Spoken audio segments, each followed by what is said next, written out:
Had AP and Reuters, two news agencies, reporting that a Belgian-born extremist has been identified as the mastermind of Friday's attacks. What can you tell us about this person? Of course, there's many links toward this Belgian jihadi person who's in the ranks of the Islamic State since 2013.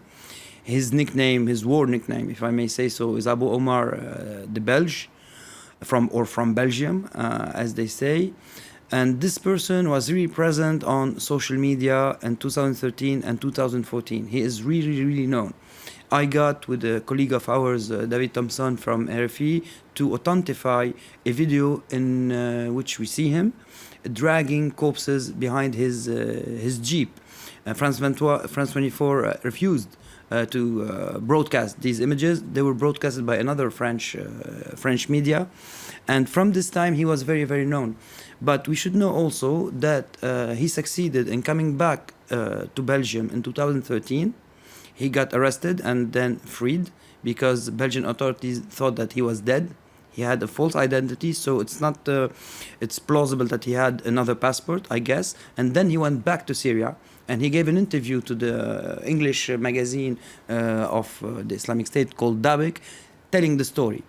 And we knew in last January, after the attacks of Charlie Hebdo, that he was trying to constitute a crew in Verviers, which is also a town in Belgium. And this crew was confronted with the police. There were many dead. And we know that he is linked somehow to the attack that failed of the Thalys between the train between Amsterdam and Paris, but also with the failed attack against a church in Villejuif here in the outskirts of Paris. And more of that, there's a French jihadi who got arrested in last August, the 11th of August precisely, and he told the French investigators that he knew Abu Omar and that something was being prepared against nightclubs or cafes in Paris. So we are leaning towards this to confirming his responsibility. We don't know yet if he's really responsible or not, but we should remember one thing, that even if he's responsible, he would be responsible on the tactical level, knowing on the organization in Belgium and maybe here in France. He's not the one giving the order. The order is given by high-ranking persons in the Islamic State. He maybe has this mission because he knows Belgium and he knows France. So this should be also taken into consideration, knowing that what they did Friday was a success in terrorist terms, because it's not every day that we can find 8 kamikazes on European soil willing to act and who acted actually.